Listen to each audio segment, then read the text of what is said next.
মাঝে মাঝে ইচ্ছে করে ছোটবেলার সেই কানামাছি খেলা, গোল্লা ছুট আর বন্ধুদের সাথে চড়ুই ভাতির সেই দিনগুলোতে ফিরে যেতে।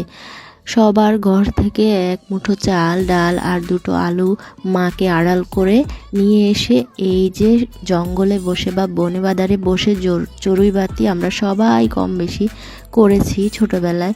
বিশেষ করে 90-এর দশকের যে বাচ্চাগুলো, তারা তো এটা খুব ভালোভাবে ফিল করতে পারবে। এটা একটা ইমোশন আসলে আমাদের কাছে।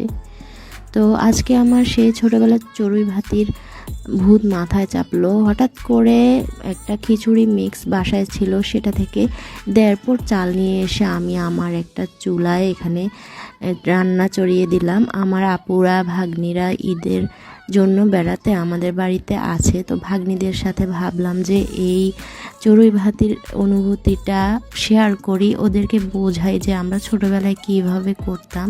তো একদম অল্প একটু চাল ডাল আমি নিয়েছি, যাতে করে একদম এক মুঠ করে হয়, আমরা মানে ফিল করতে পারি যে অল্প কিছু খিচুড়ির মধ্যে কতটা ভালোবাসা, কতটা স্বাদ আর কতটা ইমোশন জড়িয়ে থাকে।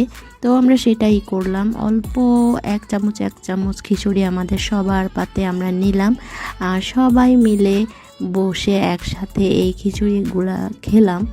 আসলে ছোটোবেলার সেই দিনগুলো এখন আর নেই। সেই মজা, সেই আড্ডা, সেই গল্প, সবাই এখন মোবাইল আর ফোন নিয়ে ব্যস্ত। সবাই এই জিনিসগুলো আসলে আমরা খুব মিস করি।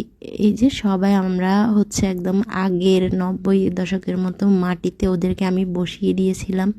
ঠিক আমরা যেভাবে আগে করতাম ওভাবে করে বসিয়ে দিয়ে আমি সবাইকে এক প্লেট খিচুড়ি ধরিয়ে দিয়েছিলাম। ওরাও খুব মজা করে আসলে খিচুড়িগুলা খেয়েছিল। তো মাঝে মাঝে আসলে ছোটোবেলার এই জিনিসগুলো করতে ভালোই লাগে। তো আপনারা কারা কারা এরকম ছোটোবেলার চড়ুই ভাতি করেছেন কমেন্টে জানাবেন। ছোট্টবেলার মতো এরকম মধুর সময় আসলে আর একটাও নেই। সবাই ফিরে যেতে চায় তার সেই ছোট্টবেলাটায়।